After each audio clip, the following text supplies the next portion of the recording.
Hey guys, this is OddOneGaming. This is going to be another Raid Shadow Legends video. Guys, today we're talking about a little bit of a different subject, I guess, and doing something that's not as common used, I guess, and that is changing Ninja's usual build. So most of you already know his kit, most of you already know he can do some insane damage. He is extremely useful in the clan boss. He's extremely useful for his CC, for all of those situations. Like if you started the game like during the time when he was released and you got him and you didn't have too many other options, he was pretty good to carry you around for clan boss, for other stuff, getting him in a lifesteal set or in a Relentless set or other stuff like that. However, I want to showcase a different type of build that I've tried myself and I've heard other people, like even one of my mods in my channel, Hydra, he said, well, try him out and see what you think about doing Ninja in a region set. So I'm not trying to pass this as my idea, it's not my idea. I've seen other people use it, and I want to showcase it, the way it works and what it's gonna be helpful for us. So basically the whole concept of this build is to get your Ninja, instead of like the raw damage stats, like not getting 100% crit rate, crit damage, attack and stuff like that, but we're going the other way around and we're getting him survivability stats. So the way that I decided to build mine was in a regeneration set and in a perception. I mean, honestly, I just put the stats on the optimizer and saw what I could get. We could definitely get regen plus immortal, that would be for sure. Maybe even try to get more of the refresh rings, but I didn't try to go like totally max out the craziest thing ever. So these are the stats that I managed to get on my Ninja. I went to like 51k HP, 2.7k defense, 203 speed, I could do with more speed, 369 resist and 284 accuracy. So the idea with the high resist and accuracy is specifically for Doom Tower. So this type of build is more aimed towards the end game use of Ninja. And what I'm talking about is, let me just show you actually. So with these stats, I have a recording from one of my previous videos, which I'm gonna link at the end as one of the suggested videos, is using Ninja in the Griffin floor 900, floor 90.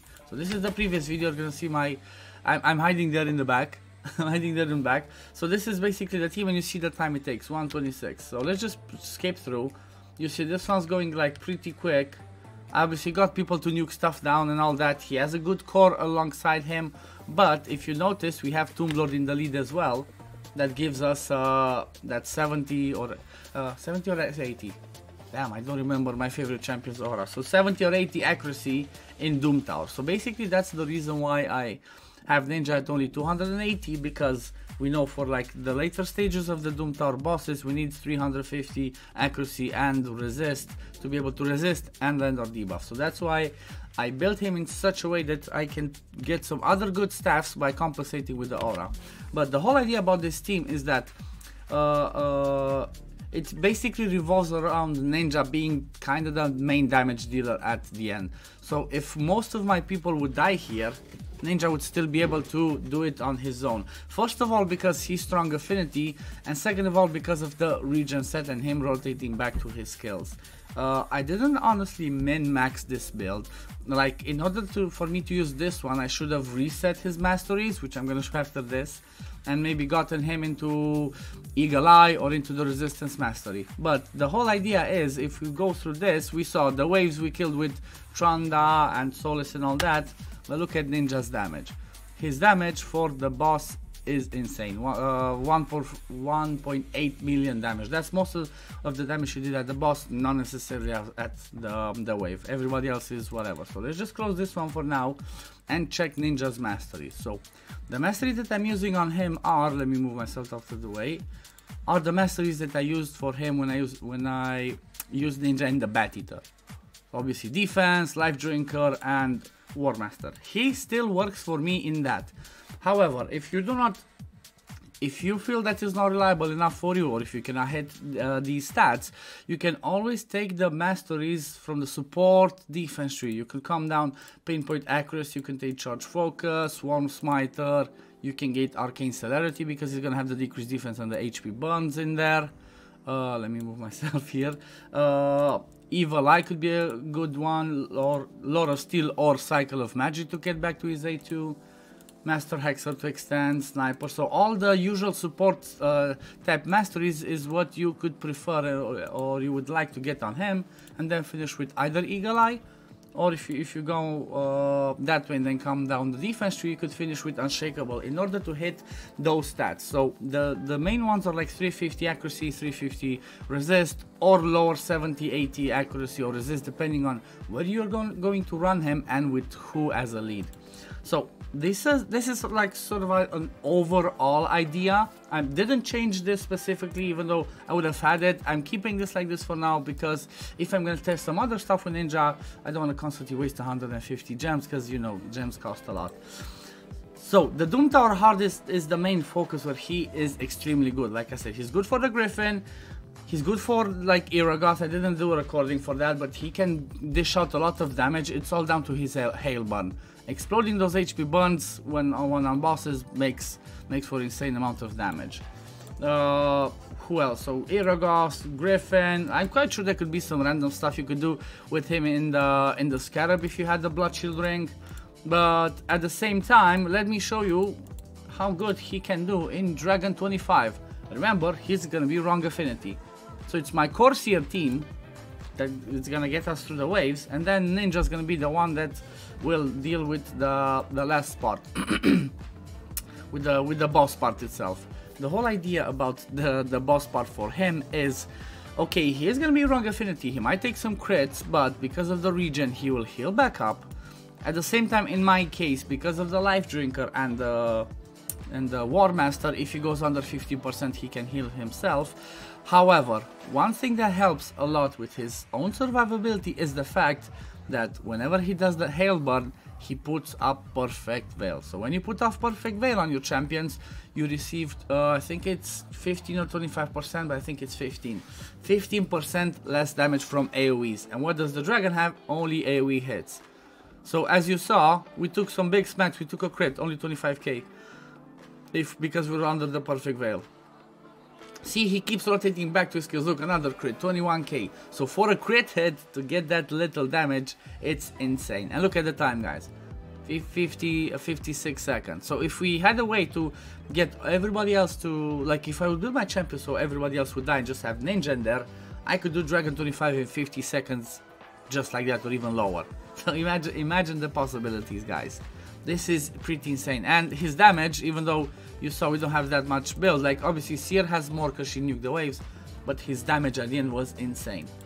At the same time, and honestly, this is sort of like everything that I've said so far is the reason why I specifically wanted to change my Ninja as well. I used to have my Ninja in my Bat Eater. It was the first time I had a Bat Eater that could one-kill Nightmare because I didn't have Draco, I didn't have good enough gear, I didn't have several other stuff. So he was in my Bat Eater when he came out. I kept him there for a while.